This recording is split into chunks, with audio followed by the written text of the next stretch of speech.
नमस्कार, मैं हूं Rachna Sharma, team doctor BRC.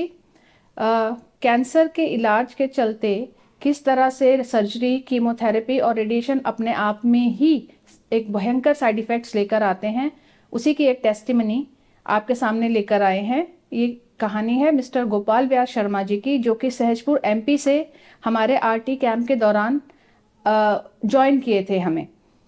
उन्हीं से बातचीत के दौरान पता चला कि 2020 में इनको ओरल कैंसर डिटेक्ट हुआ, जिसकी उन्होंने सर्जरी करवाई।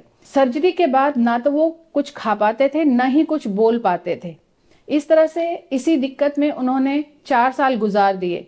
हिम्स हॉस्पिटल का पता चलते ही उन्होंने हिम्स हॉस्पिटल में आए, उन्होंने सारी थेरेपीज फॉलो की, डीआईपी डाइट का प्रोटोकॉल्स फॉलो किया और विद इन 8 डेज जो दिक्कत, बोलने और खाने की जो दिक्कत उन्हें पिछले 4 साल से थी, वो सिर्फ 8 दिन में ही डीआईपी डाइट और दूसरी थेरेपीज फॉलो करने में वो टोटली रिकवर हो गई। He was able to eat properly, he was able to speak within 8 days. 8 दिन बाद वो डिस्चार्ज होकर चले गए। हालत में काफी सुधार हो गया था, लेकिन उनको दिक्कत फिर से आने लगी कुछ दिनों बाद, क्योंकि वो ठीक से डीआईपी डाइट फॉलो नहीं कर पाए। तो दिक्कत दोबारा से शुरू हुई। वो अगेन हॉस्पिटल गए, अपोलो हॉस्पिटल, जहां पे इस बार डॉक्टर्स ने बिल्कुल मना कर दिया कि इसका अब कोई इलाज नहीं है, अब सिर्फ उनकी जो जीभ काटनी पड़ेगी। परिवार वाले शॉक हो गए थे and they refuse to do any treatment. And वो फिर से 3 दिन के आरटी कैंप जो होता है डॉक्टर बीआरसी का, उसमें आए, उन्होंने ज्वाइन किया और न केवल वो फिर से ठीक हो गए, उनके जो एक्सेस सलाइवेशन हो रही थी, जो दिक्कतें फिर से आ रही थी, माउथ फिर से बंद हो गया था, खा पी पाने नहीं पा रहे थे, तो वो 3 दिन के अंदर ही बिल्कुल ठीक हो गए। और ये आप सबूत इससे आगे जो उनका टेस्टिमनी है उसमें आप देख सकते हैं। तो आइए देखते हैं गोपाल व्यास शर्मा जी की स्टोरी उनके बेटे के साथ। आज जिस पेशेंट से हम बात करने वाले हैं, दरअसल उन्हें कैंसर की शिकायत थी और कैंसर की ऐसी शिकायत जिसकी वजह से मुंह नहीं खुल पा रहा था।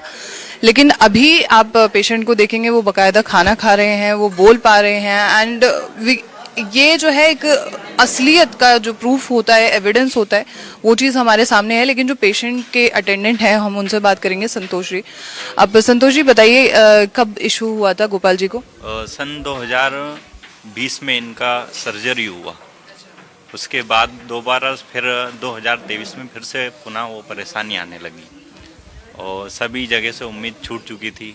हमें लग नहीं रहा था कि सेकंड स्टेज में इतना हम मतलब रिकवर हो पाएंगे। एक चमत्कार से कम नहीं रहा। सन 2024 फरवरी में हम यहाँ आए थे और 8 दिन यहाँ पे रह के गए और पूरी तरह रिकवर हो गए। 8 दिन यहाँ से पहले रह के जा चुके हैं? फरवरी में 10 फरवरी को आए थे और लगभग 13 या 14 फरवरी को पुनः मतलब रिकवर होना हुआ। इतनी जल्दी सेकंड स्टेज में। आपने कहा कि 10 तारीख को आप आए थे और 13 को जो है कुछ फायदा देखा। फरवरी 2024 को मतलब पुनः रिकवर होने लग गए, मुंह खुलने लगा, उसके बाद में आवाज़ निकलने लगी, बोलने भी लगे, इतना सब हुआ। 8 दिन रहे और 8 दिन में पूरी तरह से रिकवर हो गए। 8 महीने तक बिल्कुल स्वस्थ रहे, लेकिन यहाँ की डाइट फॉलो न करने के कारण पुनः से वो परेशान है। फिर हमें लगा कि अब शायद एक ही आस है, तो यहाँ पर आए। कहते नहीं कि प्रत्यक्ष प्रमाण की क्या आवश्यकता है। तो यह एक मतलब भगवान से बढ़ के ये जगह है, भगवान ही समझ लीजिए, जिन्होंने ये दोबारा ऐसा कमाल करके दिखाया। यहाँ पे 3rd स्टेज हम इंदौर गए, वहाँ पे अपोलो राजश्री हॉस्पिटल में, वहाँ उन्होंने मना कर दिया कि इनकी जीवान को काटना पड़ेगा।